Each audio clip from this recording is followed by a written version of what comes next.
اور ایک ہی رسول کے بارے میں دیکھیں کہ غلو کرنے کی بنیاد پر اہل کتاب کے دونوں بڑے فرقے جو ہے نا گمراہ ہو گئے۔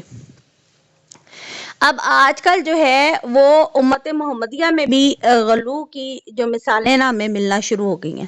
اللہ تعالیٰ ایسی بے راہ روی سے مجھے اور آپ کو بچائے اور تمام مسلمانوں کو بچائے۔ اللہ نے غلو سے منع کیا ہے۔ آپ صلی اللہ علیہ وسلم کی شان بیان کرتے ہوئے بعض اوقات اتنا زیادہ اس میں غلو کر دیا جاتا ہے کہ جو الفاظ اللہ کے لیے ہیں نعوذ باللہ مشکل کشا، حاجت روا، تو وہ آپ صلی اللہ علیہ وسلم کے لیے استعمال کر لیے جاتے ہیں، ٹھیک ہے، اور جو کہ جائز نہیں ہے۔ اللہ تعالیٰ نے آپ کو اس قرآن میں کہہ دیا کہ اپنے دین میں آپ نے غلو نہیں کرنا، افراط و تفریط نہیں کرنی، جو کچھ دین میں جتنا آپ کو بتایا گیا اتنا ہی ہے۔ اور آپ صلی اللہ علیہ وآلہ وسلم جو ہیں انہوں نے بھی ایسی باتوں پر ناپسندیدگی کا اظہار کیا کہ جس میں اللہ کے برابر ان کو قرار دیا جائے۔ تو اللہ تعالیٰ مجھے اور آپ کو اس غلو سے بچائے، ٹھیک ہے، اور اللہ کی نسبت وہی بات ہم نے کہنی ہے جو حق ہے۔ اب دیکھیں آگے اسی آیت کے حصے میں اللہ تعالیٰ فرماتے ہیں کہ مسیح عیسیٰ ابن مریم صرف اللہ کے رسول ہے، ٹھیک ہے، اور اس کا کلمہ تھے، یعنی حضرت عیسیٰ علیہ السلام جو ہیں ان کو اللہ تعالیٰ نے اپنے کلمہ کن سے پیدا کی ہے۔ اور یہاں پر بھی دیکھیں کہ توحید الوہیت کی بہترین یعنی وضاحت کی جا رہی ہے کہ اللہ کے سوا کوئی بھی عبادت کے لائق نہیں ہے۔ اور حضرت عیسیٰ علیہ السلام جن کو تثلیث کی بنیاد پر عیسائی جو ہیں عیسائیوں کا ایک عقیدہ ہے تثلیث کا، جس میں وہ کہتی ہیں کہ خدا، عیسیٰ اور روح القدس تینوں خدا ہیں، نعوذ باللہ، اور یہ تینوں خدا مل کر ایک ہی خدا بنتے ہیں، ٹھیک ہے، یعنی وہ تثلیث کو توحید میں گڈمٹ کر دیتے ہیں اور انسان کو سمجھ بھی نہیں آتی۔ اب دیکھیں کہ اللہ تعالیٰ نے اس کو انتہائی وضاحت کے ساتھ قرآن میں بیان کر دیا کہ اللہ کے رسول حضرت عیسیٰ علیہ السلام ہیں اور کلمات اللہ اس لیے کہ اللہ تعالیٰ نے ان کو اپنے کلمہ کن سے پیدا کیا۔ اور پھر اس کے بعد اللہ تعالیٰ کہتے ہیں کہ ہم نے القاہا الی مریم وروح منہ، جسے اللہ تعالیٰ نے مریم علیہ السلام کی طرف بھیجا اور وہ اس کی طرف سے ایک روح ہے۔ تو یہ تم اللہ اور اس کے لیے رسولوں پر ایمان لاؤ اور یہ نہ کہو کہ خدا تین ہے اور اس بات سے باز آ جاؤ، یہی تمہارے لیے بہتر ہے۔ صرف اللہ اکیلا ہی الہ ہے، یعنی اللہ تعالیٰ صرف اکیلا ہی الہ ہے۔ قل هو اللہ احد، کہہ دو کہ اللہ ایک ہے، اللہ صمد، اللہ بے نیاز ہے، لم یلد ولم یولد، نہ ہی اس کا کوئی بچہ ہے جس کو اس نے جنا، نہ ہی اس کو کسی نے جنا۔ تو یہ توحید الوہیت کے بارے میں یہاں پر بیان ہو رہا ہے کہ ایک خدا کی عبادت کرنا ہر ایک پر فرض ہے۔ جتنی بار بھی انسانیت کو خطاب کیا گیا اللہ تعالیٰ نے یہی بیان کیا کہ اللہ تعالیٰ حق ہے اور اللہ تعالیٰ ایک ہے اور ایک ہی الہ ہے، لا الہ الا اللہ، کہ ایک الہ صرف اللہ ہے اور اسی کی ہم نے عبادت کرنی ہے۔ اس کے بعد توحید ربوبیت کی مثالیں دے دی گئی، لہو ما فی السماوات ما فی الارض، کہ جو کچھ زمینوں اور آسمانوں میں ہے، زمین اور آسمانوں میں، وہ سب کس کا ہے؟ اللہ تعالیٰ ہی کے لیے ہے۔ وکفیٰ باللہ وکیلا، اور اللہ تعالیٰ ہی جو ہے وہ ان سب کا کارساز ہے، ٹھیک ہے۔ تو یہ بات اہل کتاب سے خطاب 1400 سال پہلے کیا گیا اور وہ گمراہ کن فرقہ نصارہ کے بارے میں یہ بات کہی گئی، عیسائیوں کے بارے میں یہ بات کہی گئی۔ تو پیاری سسٹرز، مجھے اور آپ کو بھی سنبھل کر چلنا ہے، اپنے دین کو حفاظت میں رکھنا ہے، اپنے ایمان کو حفاظت میں رکھنا ہے اور توحید پر پکے پابند رہنا ہے ہمیں۔ اللہ کو شرک بڑا ناپسند ہے۔ ہر جرم، ہر گناہ معاف ہو جائے گا لیکن شرک معاف نہیں ہوگا۔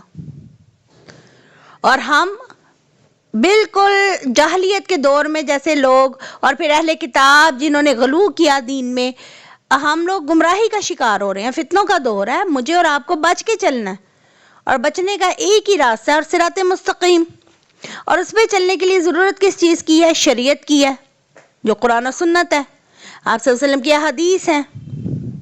تو مجھے اور آپ کو اپنی شریعت کو مضبوطی سے تھامے رکھنا ہے تاکہ ہم توحید پر رہیں، اور جن کو بھی ہم اپنے ارد گرد جانتے ہیں ان کو بھی اس بات کی تاکید کریں، ٹھیک ہے۔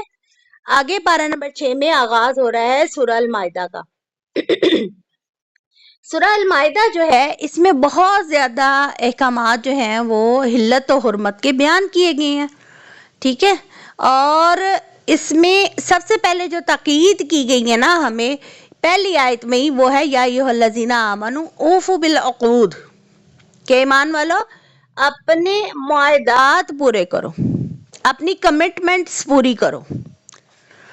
اب کمٹمنٹس کیا؟ کمٹمنٹس دیکھیں، سب سے پہلے تو جب ہم کلمہ گو ہیں، ہم لوگوں نے لا الہ الا اللہ محمد الرسول اللہ پڑھا ہے، تو سب سے پہلے ہماری کمٹمنٹ ہوگی کہ ہم ایک الہ کی عبادت کریں گے اور وہ ہے اللہ، اور اس کے سوا کوئی معبود نہیں ہے۔ یہ ہماری اللہ کے ساتھ پہلی کمٹمنٹ ہے۔ پھر اس کے بعد جتنی پوری شریعت ہمیں ملتی ہے، جو کچھ قرآن میں، جو کچھ احادیث میں ہمیں جن سے منع کیا گیا ہے اور جن کے بارے میں حکم دیا گیا کہ ہم ان کو یعنی وہ ہمارے لیے جائز ہیں اور کچھ چیزیں ناجائز ہیں، تو یہ سب کمٹمنٹس ہیں میری اور آپ کی اللہ کے ساتھ، تو ہم نے ان کمٹمنٹس کو پورا کرنا ہے۔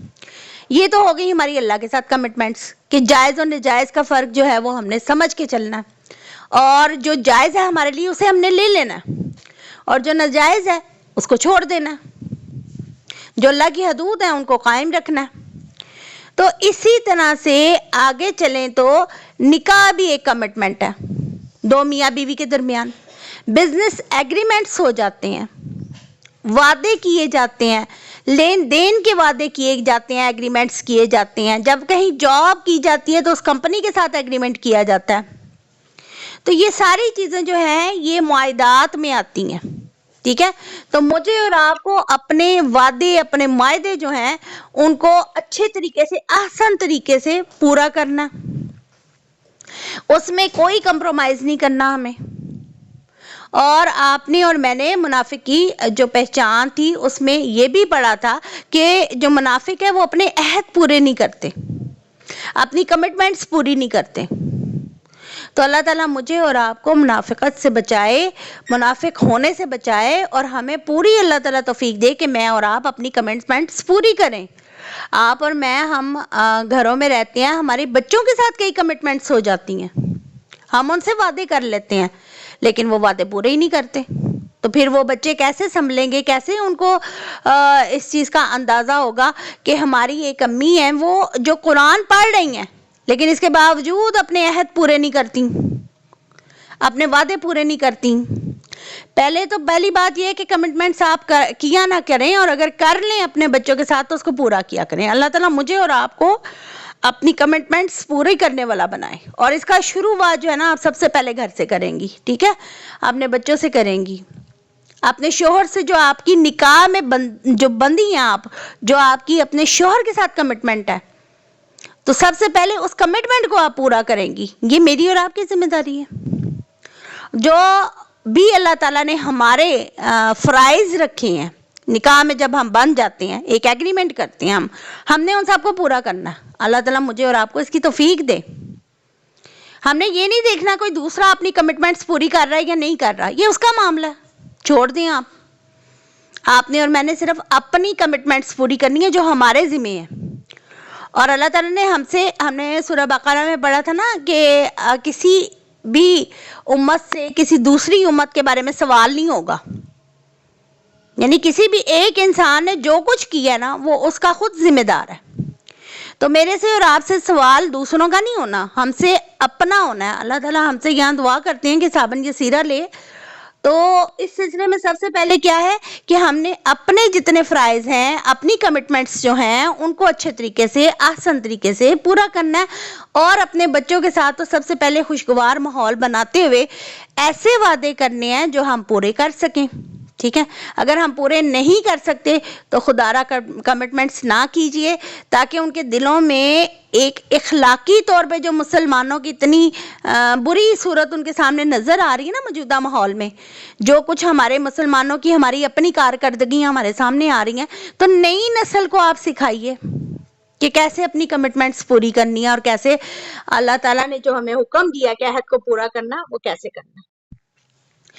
آگے چلتے ہیں، ذرا آیت نمبر 6 کے پاس آپ آ جائیے۔ اللہ تعالیٰ کہتا ہے وَتَعَاوَنُوا عَلَى الْبِرِّ وَالتَّقْوَى، کہ اللہ تعالیٰ کہتا ہے کہ ہر ایک سے نیکی اور خدا ترسی کے کاموں میں ایک دوسرے سے تعاون کرو. بر کا مطلب نیکی، تقوی، پرہیزگاری. ولا تعاونوا علی الاثم والعدوان، اور گناہ اور سرکشی کے کاموں میں نہ کرو، اللہ سے ڈرتے رہو. بلا شبہ اللہ تعالیٰ کا عذاب بہت سخت ہے. ان اللہ شدید العقاب، کہ اللہ تعالیٰ کا عذاب بہت سخت ہے. اب نیکی کے کام کیسے ہیں جن میں ہمیں تعاون کرنا ہے؟ جیسے اگر کوئی کسی جگہ کوئی اسکول جو ہے وہ شروع ہو رہا ہے، اور آپ کے پاس اگر آپ علم رکھتی ہیں، ٹیچر ہیں آپ، وہاں پر اگر آپ کی فری سروسز کی ضرورت ہے یا پیڈ سروسز کی ضرورت ہے، آپ اس میں تعاون کیجئے. قرآن کا علم حاصل کرنے میں کوئی آپ کا تعاون چاہتا ہے کہ مجھے بھی اس کلاس میں لے آئیں، تو ان کے ساتھ تعاون کیجئے. پھر اگر کوئی انسان جو ہے وہ کسی قرض میں دبا ہوا ہے، وہ وہاں سے نکلنا چاہتا ہے، آپ اس کے ساتھ تعاون کیجئے، اس کا قرض ادا کرنے میں تعاون کیجئے. غرض کے ہر نیکی کے کام میں، پھر نماز با جماعت ادا کرنے میں اپنے شوہروں کے ساتھ تعاون کیجئے کہ وہ مسجد میں ان ٹائم جا سکیں، کھانا بر وقت بنائیں، اپنے بچوں کو بر وقت نماز میں بھیجیں. ہر قسم کے نیکی کے کام میں آپ تعاون کیجئے. اللہ تعالی ہم سب کو توفیق دے. اور جہاں کہیں کوئی گناہ سے بچنا چاہتا ہے، پرہیزگاری اختیار کرنا چاہتا ہے، اللہ کی نافرمانی سے ڈرتا ہے، تو اس کے ساتھ بھی تعاون کیجئے کہ اس کو مجبور نہ کریں کہ وہ کوئی خلاف شرع کام کرے. اپنے وسائل میں رہتے ہوئے اپنے شوہروں کے ساتھ گزارا کیجئے، حق حلال کی، تاکہ وہ کمائیں، اور اللہ سے ڈرتے ہوئے، اللہ کی نافرمانی سے ڈرتے ہوئے وہ حرام کی طرف نہ جائیں. یہ بھی بہت بڑی یعنی کہ تعاون ہے. پھر دیکھیں کہ اگر کوئی انسان سود لینا چاہتا ہے، سود لینا چاہتا ہے، تو اس کے ضامن نہ بنے آپ. برائی کے کاموں میں جو اللہ تعالیٰ نے کہا نا کہ گناہ اور سرکشی کے کاموں میں کوئی تعاون نہ کرو. کوئی اگر سود کی طرف جانا چاہتا ہے اور وہ چاہتا ہے کہ آپ اس کے گواہ بن جائیں، تو آپ نے وہ نہیں بننا. ٹھیک ہے. پھر اس کے بعد اگر کوئی شخص جو ہے وہ کہیں یعنی جس طرح فتنوں کا دور چل رہا ہے، ایک مثال آپ کو دے رہی ہوں کہ جس طرح اگر کوئی انسان زنا کرنا چاہتا ہے تو اس کے ساتھ تعاون نہ کیجیے، برائی کے کاموں میں تعاون نہ کیجیے. برائی کسی قسم کی بھی جو برائی ہے اس کے ساتھ تعاون میں آپ نے تعاون نہیں کرنا. صرف آپ نے تعاون نیکی کے کاموں میں کرنا ہے اور اپنے آپ کو روکنا ہے. اب اس میں یہ ہے کہ خالق کا بھی خیال رکھنا ہے اور مخلوق کا بھی رکھنا ہے. اس کا آیت کا مختصر اگر میں آپ کو مطلب بتاؤں کہ خالق کا بھی خیال رکھنا ہے اور مخلوق کا بھی رکھنا ہے. خالق سے ڈریں گے، تقوی اختیار کریں گے، خالق کا خیال رکھ رہے ہیں آپ کہ اس کی نافرمانی سے ڈر رہے ہیں، اور مخلوق کا خیال کہ نیکی کے کاموں میں آپ ان کا ساتھ دے رہے ہیں. ٹھیک ہے. تو یہ چیزیں جو ہے آپ نے مد نظر رکھنی ہے، اور کسی قسم کے بھی برائی کے کاموں میں، غلط کاموں میں آپ نے بالکل بھی تعاون نہیں کرنا. اچھا، پھر اگر ہم چلے نا، آیت نمبر ہمارے پاس آ رہی ہے 5. ہاں جی، آیت نمبر 5 ہے. پچھلی آیت جو تھی وہ آیت نمبر 2 تھی، اور یہ والی آیت نمبر 5 ہے. اس میں آیت کا حصہ ہے الیوم احل لکم الطیبات وطعام الذین اوتوا الکتاب حل لکم. یہاں پر اللہ تعالیٰ کہہ رہا ہے کہ آج تمہارے لیے تمام پاک چیزیں حلال کر دی گئی ہیں، اور اہل کتاب کا کھانا تمہارے لیے حلال ہے اور تمہارا کھانا ان کے لیے. پہلے اتنا حصہ سمجھ لیں. اہل کتاب کے ساتھ کھانا جائز ہے، کھایا جا سکتا ہے، لیکن اس کی کوئی شرائط ہے نا، کہ آپ دیکھیں کہ اہل کتاب جو ہیں وہ اب حلال و حرام کی تمیز کھو بیٹھے ہیں. ٹھیک ہے. لیکن اہل کتاب کے ساتھ ہم کن شرائط پر کھانا کھا سکتے ہیں؟ کہ ایک تو یہ کہ ان کا جانور جو ہے وہ ذبح ہو، اور اللہ کے نام پر کیا گیا حلال جانور ذبح ہو، ذبح کیا جائے. اب یہ نہیں ہے کہ وہ لوگ، اب ان کے ہاں ان کے معاشروں میں یہ چیز رواج پا گئی ہوئی ہے کہ وہ جانور کو آری سے کٹ کرتے ہیں، وہ بوائل کر کے مرغی کو مارتے ہیں، اور یعنی ذبح نہیں کرتے ہیں. ٹھیک ہے. تو ہمارے لیے کون سا جائز ہے؟ جو ذبح کیا جائے اور اللہ کا نام لیا جائے، اور چیز بھی حلال ہو، جائز ہو، پاکیزہ ہو. پھر ان کے دسترخوان پر کوئی حرام چیز یعنی شراب یا سور کا گوشت وغیرہ نہ ہو. ان کے دسترخوانوں پہ اکثر ایسی چیزیں رہتی ہیں نا وہ لوگ ان میں انہوں نے تو سارے حلت و حرمت کے قوانین کو پس پشت ڈال دیا ہوا ہے. بہرحال یہودیوں میں ایک جو ذبح کیا جاتا ہے نا حلال جانور کو چھپائے، اس کو کہتے ہیں ہم لوگ کوشر، ان کے گوشت کو، وہ کوشر جو ہے وہ جائز ہے. اگر آپ کو پتا ہو کہ وہ بھی اللہ کا نام لے کے انہوں نے ذبح کیا، اگر نعوذ باللہ وہ بھی عیسیٰ ابن مریم کے نام کا ذبح کرتے ہیں یا وہ حضرت موسیٰ کا نام لے کے علیہ السلام کا نام لے کے ذبح کرتے ہیں تو وہ جائز ہی نہیں ہے ہمارے لیے، کیونکہ ہمیں تو اللہ تعالیٰ نے حکم دیا ہے کہ ہر اس چیز پر جس پر اللہ کا نام ہے اور وہ شرعاً بھی جائز ہے، حلال ہے، تو پھر آپ کھا سکتے ہیں اہل کتاب کے ساتھ. ٹھیک ہے. ہاں یہ یاد رکھیں کہ سکھ یا ہندو کا تو ذبح کرنے والا جانور بھی حلال نہیں ہے، کیونکہ وہ اہل کتاب نہیں ہے. یہ آپ نے ذہن میں رکھنا ہے. اور اس کو میں نے موضوع کو اس لیے چنا اور اتنی تفصیل سے بتایا ہے کہ آج کل ہمارے مسلمان بہن بھائی زیادہ تر جو ہیں وہ فورن کنٹریز میں رہتے ہیں، یورپین اور امریکہ وغیرہ میں، تو وہاں پر ایسے مسائل کا یعنی سامنا کرنا پڑتا ہے. تو پھر اگر آپ کو اور مجھے جو علم ہو تو ہم ان کو بھی اس چیز کے بارے میں اویئرنیس دے سکتے ہیں. ٹھیک ہے، اگر کوئی ہم سے سوال پوچھے. اور ایک اور شرط اللہ تعالیٰ نے آگے ایک اور دین میں آسانی ہمیں کیا دی کہ مومن عفیفہ عورتیں تمہارے لیے حلال ہیں، اور ان لوگوں کی بھی عفیفہ عورتیں بھی جنہیں تم سے پہلے کتاب دی گئی ہے. یعنی اہل کتاب کی خواتین سے نکاح جائز ہے، لیکن کس صورت میں؟ کہ وہ اگر عفیفہ ہے، پاک باز ہے. ایسا نہیں ہے کہ وہ اگر زنا کر رہی ہیں، شراب پی رہی ہیں، حرام کھا رہی ہیں تو ایسی خواتین سے آپ نکاح کر لو.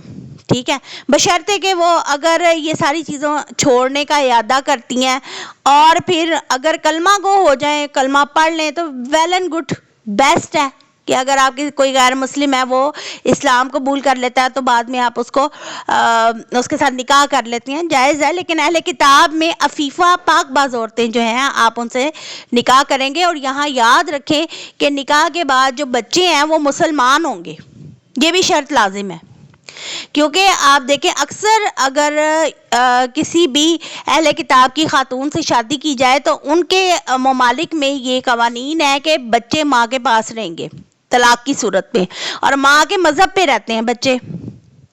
تو اس صورت میں یہ نکاح جائز ہے کہ جب بچے جو ہیں وہ مسلمان رہیں گے اور مرد کے مطابق، یعنی اس کا دین اسلام ہے، اس کے مطابق ان کو براٹ اپ کیا جائے گا تو اہل کتاب کی عورت سے نکاح جائز ہے. ٹھیک ہے، ورنہ اہل کتاب کی خواتین سے نکاح جو ہے وہ جائز نہیں ہے. حضرت عمر فاروق جو تھے نا، انہوں نے تو ناپسندیدہ قرار دیا تھا کہ اہل کتاب کی عورتوں سے اگر نکاح کیا جائے. لیکن میں آپ کو اپنی مرضی سے نہ کچھ کہہ سکتی ہوں اور نہ آپ کر سکتے ہیں کچھ بھی اپنی خواہش کے مطابق. ہمیں کس کو لے کے چلنا ہے؟ شریعت کو. شریعت میں اجازت ہے اور اس کے لیے شرط ہے عفیفہ عورتیں، پاکیزہ عورتیں. ٹھیک ہو گیا. اس کے بعد آگے چلتے ہیں. آگے آپ آ جائیے، آئی تھنک کہ آیت نمبر یہاں پر ہے 6.